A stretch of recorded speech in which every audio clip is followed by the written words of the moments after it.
রাস্তার ধারে পুরনো একটা বেঞ্চে বসে থাকতো লোকটা। ছেঁড়া জামা, এলোমেলো চুল, চোখ দুটোতে কেমন যেন একটা শূন্যতা। লোকে বলতো পাগল, কিন্তু রিয়া জানতো লোকটার নাম আকাশ। এক সময় আকাশ ছিল দুঃখর ছাত্র, প্রতিভাবান শিল্পী। কিন্তু একটা দুর্ঘটনায় সব এলোমেলো হয়ে যায়। স্মৃতি হারিয়ে যায় স্বাভাবিক জীবন। রিয়া আর আকাশের পরিচয় ছোটবেলা থেকে একই পাড়ায় বেড়ে ওঠা, একই স্কুলে যাওয়া। আকাশের প্রতি রিয়ার মনে ছিল এক গভীর টান। আকাশের পাগলামি রিয়াকে ভয় পাইয়ে দিত না, বরং তার ভেতরের মানুষটাকে খুঁজে বের করা এক অদম্য ইচ্ছা জাগাত। প্রতিদিন রিয়া আকাশের কাছে যেত, গান শোনা, পুরোনো দিনের গল্প করত। আকাশ হয়তো কিছুই বুঝতো না, কিন্তু রিয়া চোখে চোখ রেখে অপলক তাকিয়ে থাকতো। রিয়া বিশ্বাস করত আকাশের ভেতরে কোথাও যেন তার স্মৃতিরা জেগে আছে, শুধু একটু যত্নের অপেক্ষা।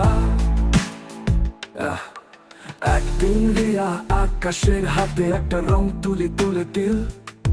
আকাশ অবাক হয়ে সেটার দিকে তাকিয়ে থাকলো। তারপর ধীরে ধীরে ক্যানভাসে আঁকিবুকি কাটতে শুরু করলো।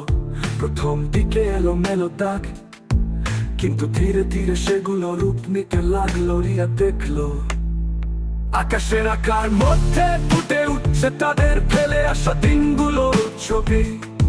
আকাশের স্মৃতি পুরোপুরি না ফিরলেও তার মধ্যে একটা পরিবর্তন আসে। সে এখন রিয়ার সঙ্গে কথা বলে, হাসে, গান গায়। তাদের ভালোবাসা যেন এক নতুন রূপ পায়, যেখানে পাগলামি আর সুস্থতার মধ্যে কোনো পার্থক্য নেই।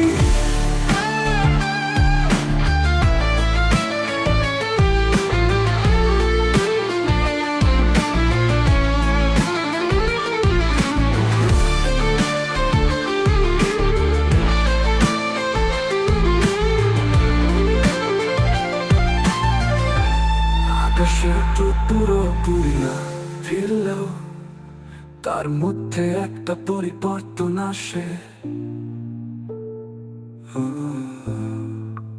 সে এখন রিয়ার সঙ্গে কথা বলে, হাসে, গান গায়। তাদের ভালোবাসা যেন এক নতুন রূপ পায়, যেখানে পাগলামি আর সুস্থতার মধ্যে কোনো পার্থক্য নেই।